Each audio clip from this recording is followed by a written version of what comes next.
Good morning, class. I'm going to share for our post this week, or forum this week, on the subject of what I've learned from this course that could be used to evaluate the article Teaching Texting Teens to Talk. And so, what I'm going to be referring to is the book TechWise, TechWise Parenting, I think it is. There was an idea that they shared in that book that really came to my mind as soon as I saw this, and that idea is that we use social media and technology as a tool to develop our best selves and to draw out our greatest potential.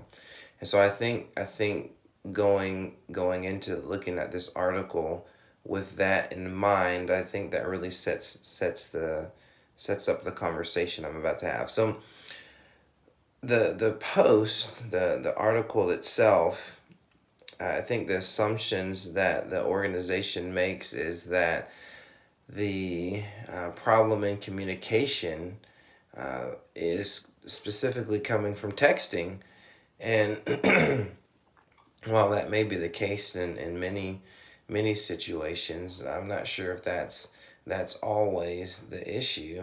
I think one issue is that parents aren't taking the time to teach their kids how to communicate.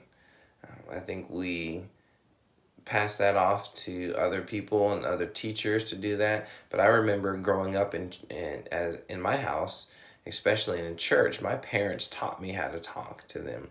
They said, "Look at me in the eyes when you're talking when you're talking to someone. Look at them in the eyes."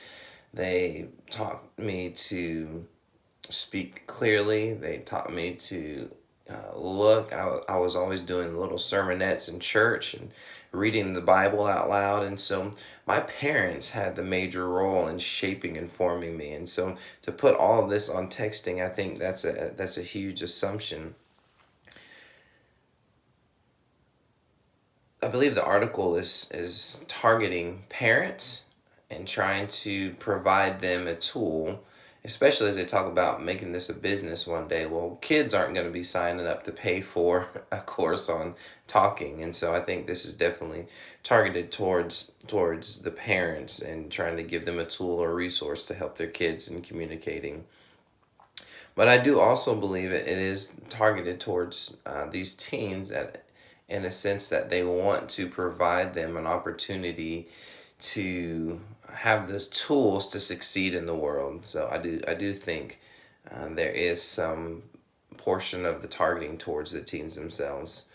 And ultimately, it seems as if they are seeking to accomplish the goal of having our teens grow up in a way to communicate effectively and to share their feelings and their emotions with one another.